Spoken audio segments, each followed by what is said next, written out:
3 security guards have quit St. Louis Cemetery number 1 in the past 6 months, each citing the same phenomenon: invisible hands brushing their skin during night patrols. The Cemetery Commission refuses to discuss it publicly, but the incident reports tell a different story entirely. What you're about to witness isn't another collection of tourist tales or recycled legends.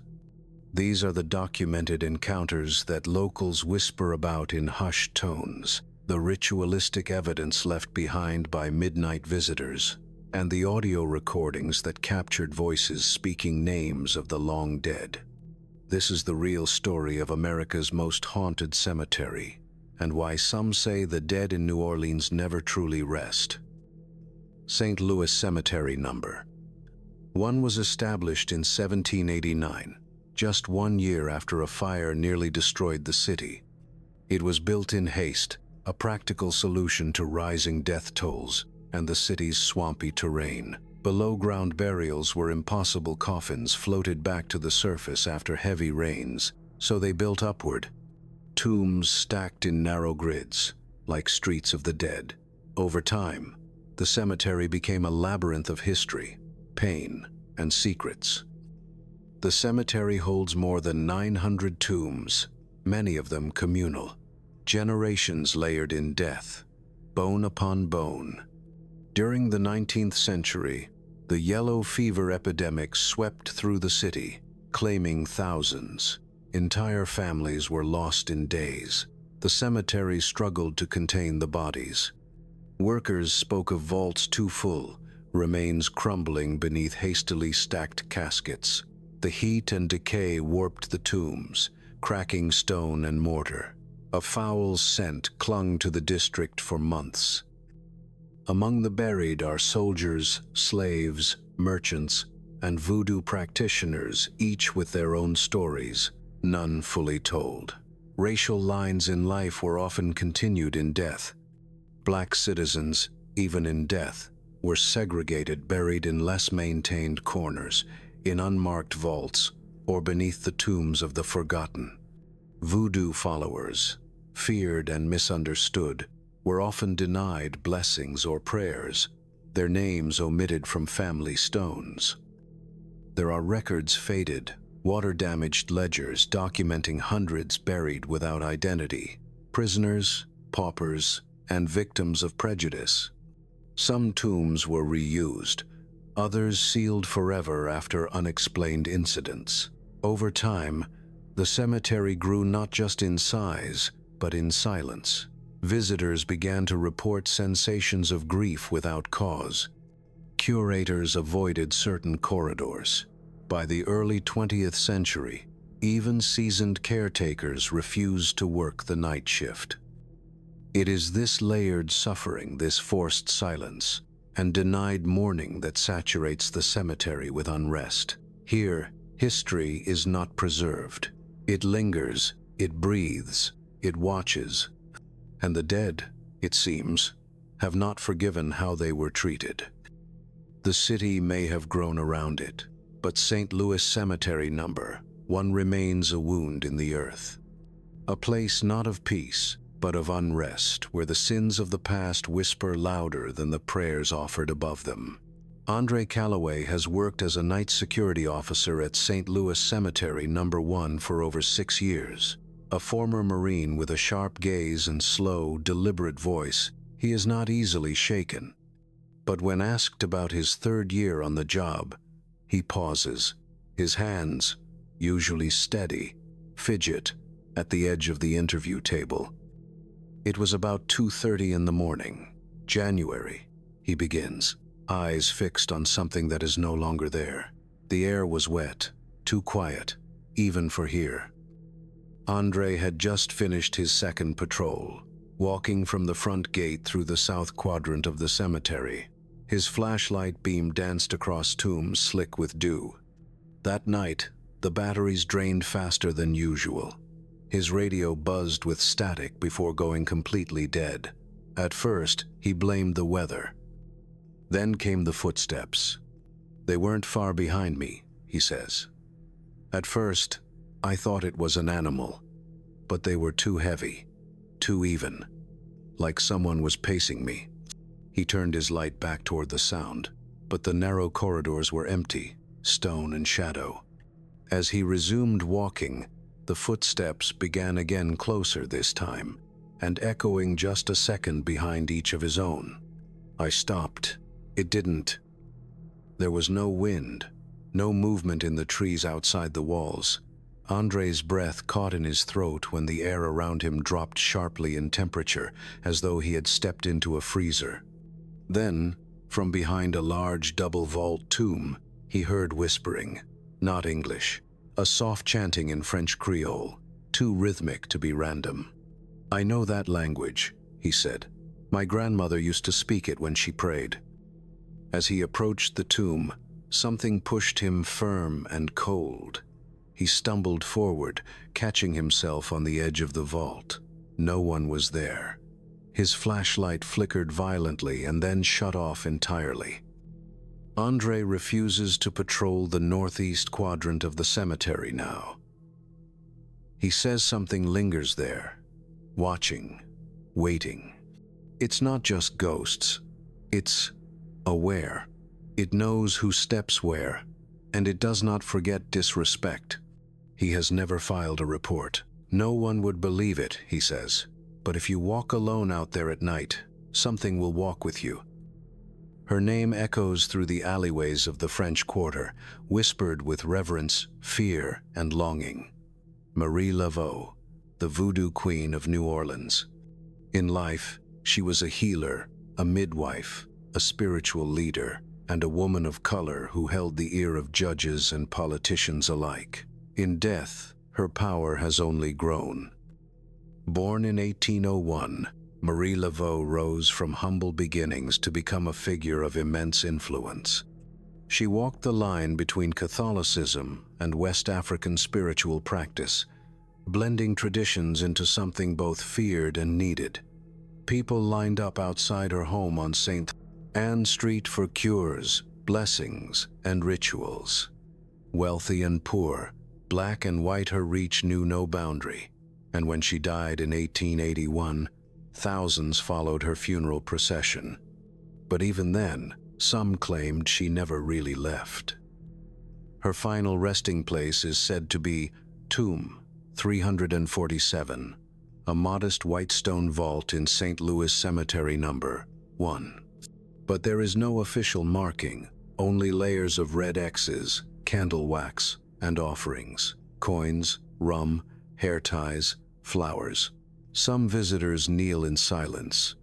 Others speak to the tomb, asking favors, making deals. And some, unwisely, come with disbelief. Many have reported seeing a woman in white near the tomb. She wears a head wrap, walks with deliberate grace, and disappears the moment anyone speaks.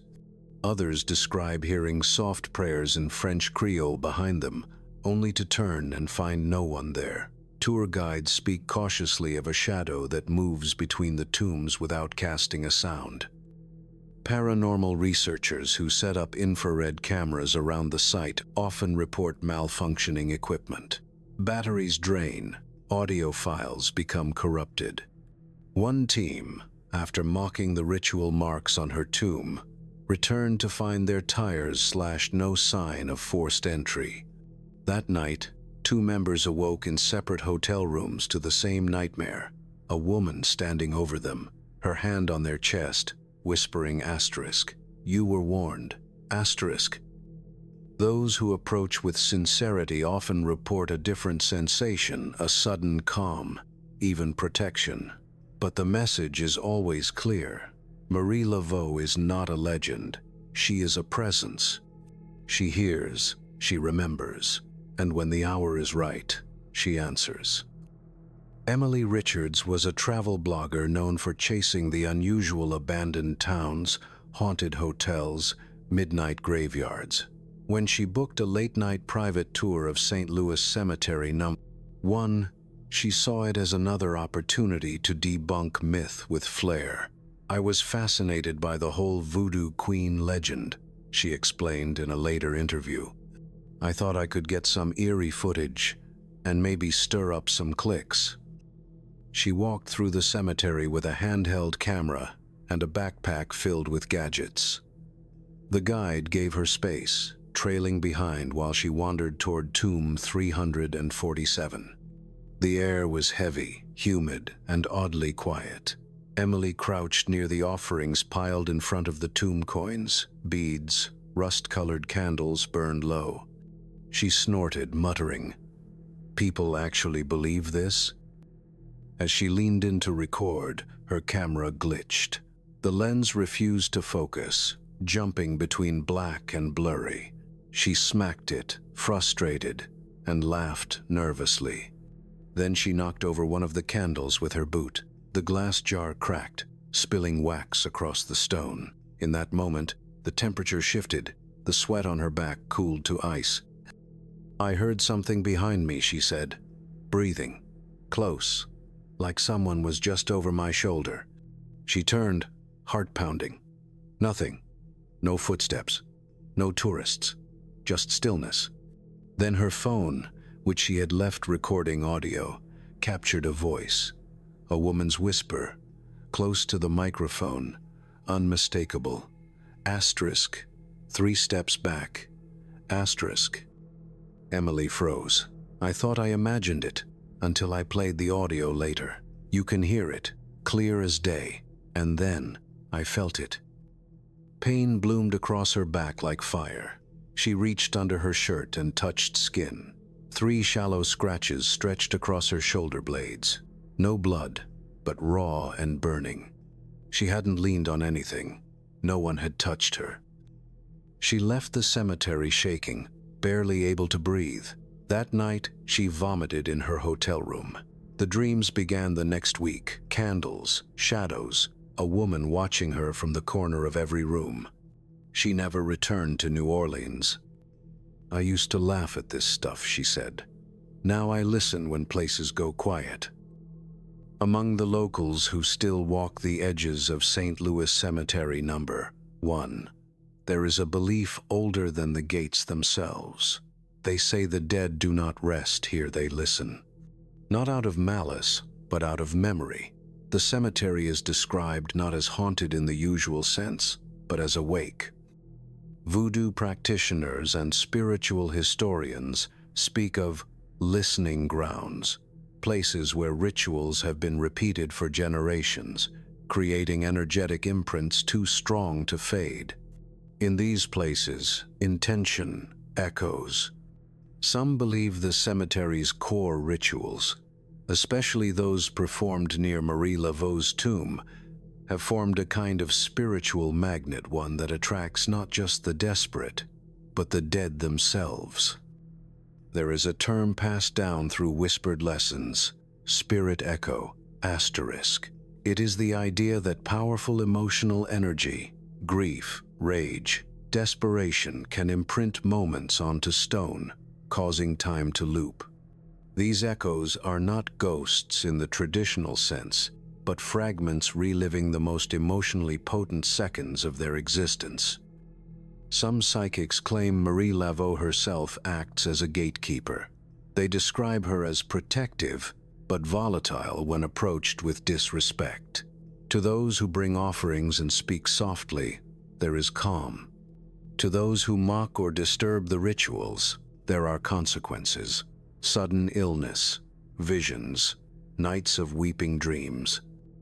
And then there is the theory of the binding, a belief that spirits unable to complete their purpose remain trapped in the place they last believed in.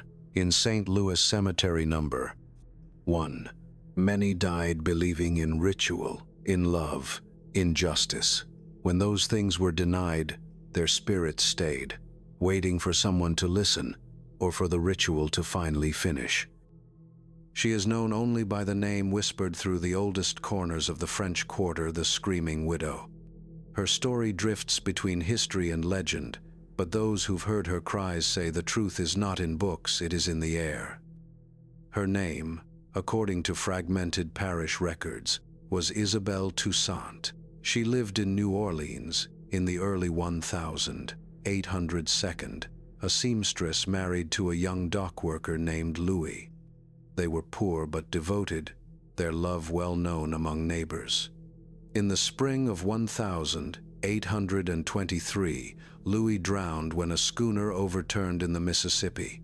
His body was never recovered. Overwhelmed with grief, Isabel reportedly turned to a voodoo priestess, begging for a ritual to bring him back. It is said she returned to St. Louis Cemetery No. 1 every night for 7 nights, placing offerings of bread, rum, and white lilies at an unmarked tomb. On the 8th night, she screamed a sound that broke the quiet like glass. Witnesses claimed she collapsed, her body twisted, her mouth open but silent. She was never seen again.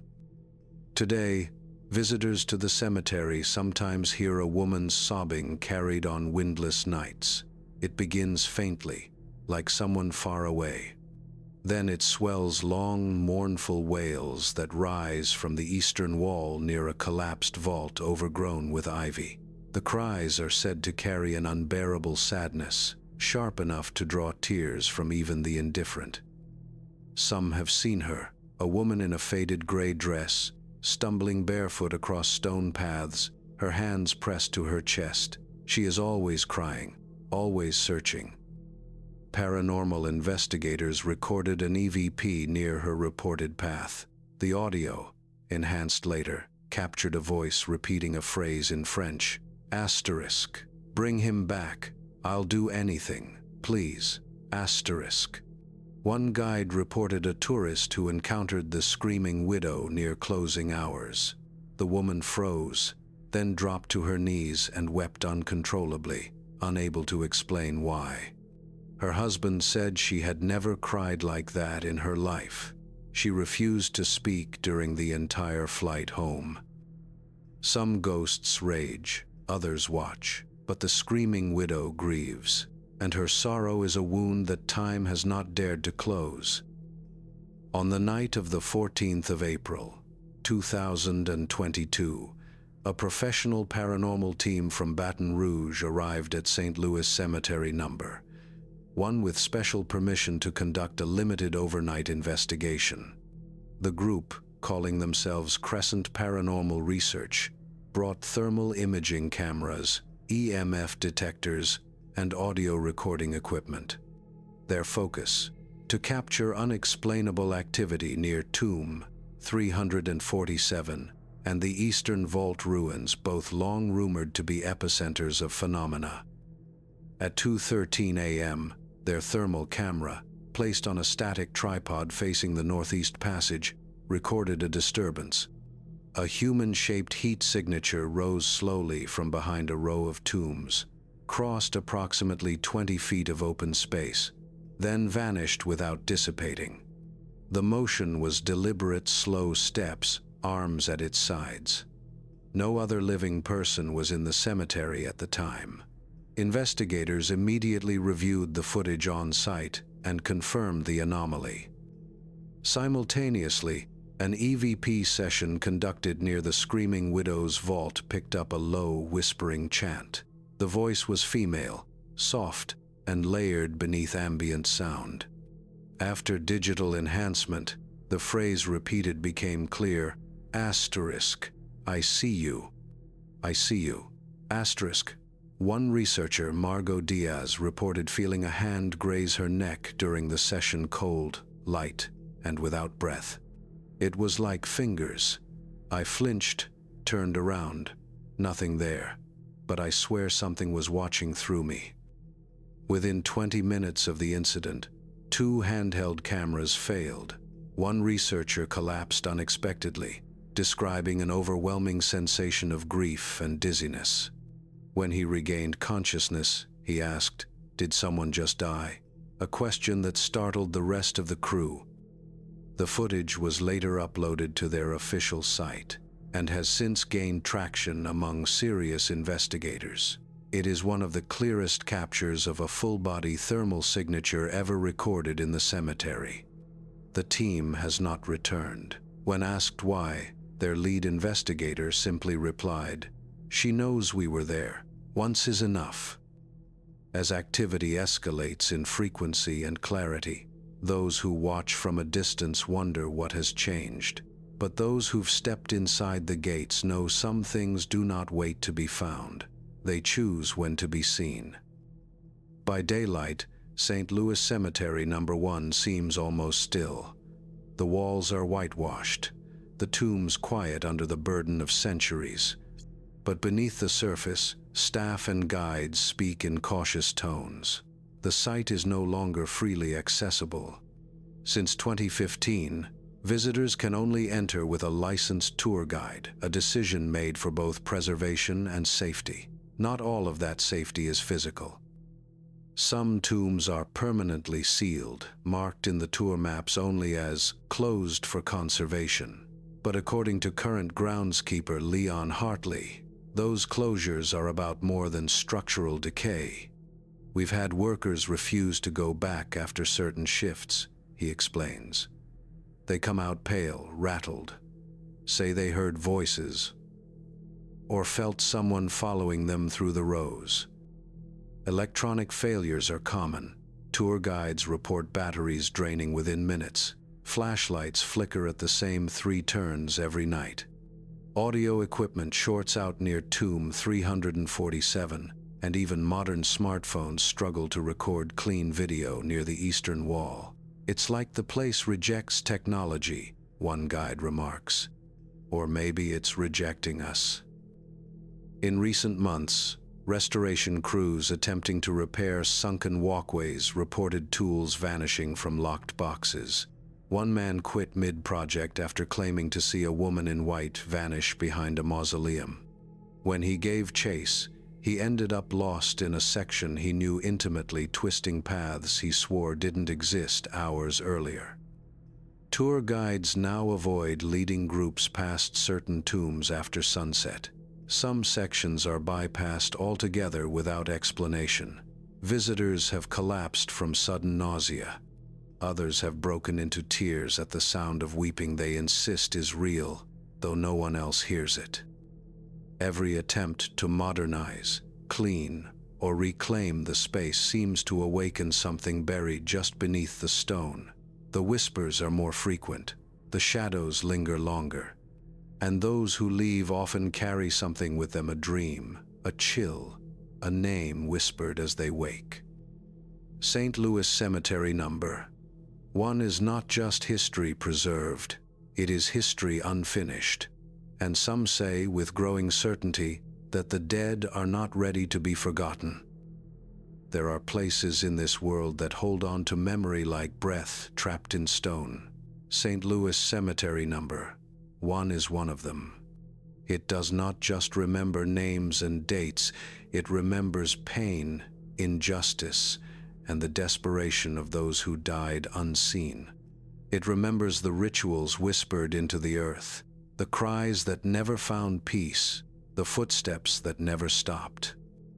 This is not simply a haunted cemetery. It is a place where the boundary between past and present thins into transparency.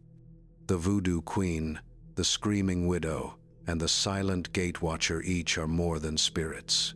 They are echoes of stories cut short, of power misunderstood, of grief unhealed. They do not appear for thrill. They appear when something in the living awakens something in the dead. And perhaps that is the greatest fear of all, not that the dead return, but that they never left. Some who walk those narrow paths emerge with questions that follow them home. Others leave with a silence they did not carry in. What if grief can anchor a soul? What if faith, distorted or denied, burns brighter after death? What if the places we forget remember us far more clearly? New Orleans moves on. The city sings, parties, and changes. But behind that rusted gate, under the melting candles and faded offerings, the cemetery waits. Still, listening. If you've felt a presence when no one was there, if you've woken with the scent of wax or the sound of weeping just beyond the wall, maybe you've been closer to this story than you realized. And if this story moved you, chilled you, or reminded you of somewhere you can't quite forget, subscribe for more. Share your experience. Speak your story. Because some places remember everything, and sometimes they whisper back.